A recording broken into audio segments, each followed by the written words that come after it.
Hi friends, అందరికీ నమస్కారం friends. Welcome Renigunta Haima vlogs channel కొరకు. ఇక్కడైతే మునక్కాయ, మామిడికాయ, వంకాయలు ఒక 2-3 వంకాయలు వేసి సాంబార్ చేద్దాం అనుకుంటున్నాను. సూపర్ టేస్ట్గా ఉంటుంది కదా ఫ్రెండ్స్. ఇవన్నీ కాంబినేషన్ వేసి చేసామంటే కందిపప్పుతో చేస్తున్నాను ఫ్రెండ్స్. సాంబార్ అంటే కందిపప్పుతోనే తింటారు ఇంట్లో వాళ్ళు. కొందరైతే పెసరపప్పు, పచ్చిశనగపప్పుతో కూడా చేస్తారు కదా. నేనైతే ఇలాగ చేస్తున్నాను. ఇక్కడ పప్పు, టమోటాలు వేసి వెయిట్ పెట్టేశాను ఫ్రెండ్స్. అలాగే క్యారెట్ ఫ్రై చేస్తున్నాను.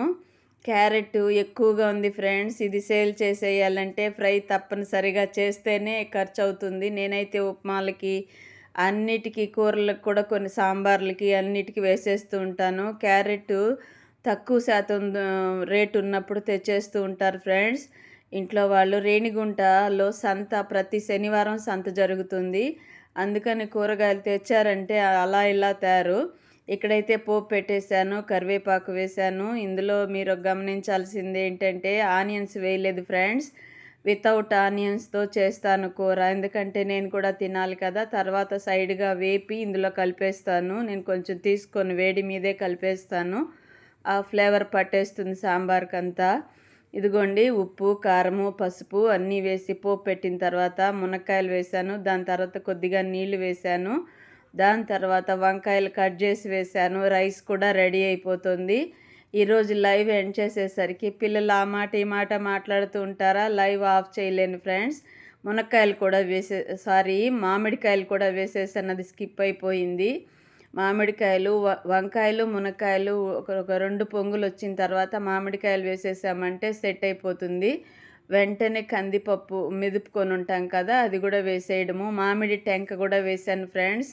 ఇది వేసామంటే చిన్నప్పుడు మా అమ్మ చెప్పేవాళ్ళు, మామిడి టెంక కూడా వేశారంటే చాలా టేస్టీగా ఉంటుంది, బాగా మంచిగా తినచ్చు, వేస్ట్ కూడా కాదు అని చెప్పేవాళ్ళు. అది ఫాలో అవుతుంటాను ఫ్రెండ్స్. నేను టెంకగానే ఉంది అంటే ఇలాగ వేసేస్తాను సాంబార్లో. ఎవరు తినరు ఇంట్లో వాళ్ళు, నేను ఒక్కదాన్నే తింటాను. ఎందుకంటే నాకు ఇంట్లో వాళ్ళు, మా పెద్దవాళ్ళు, అమ్మ, అన్నయ్య వాళ్ళు అలవాటు చేశారు.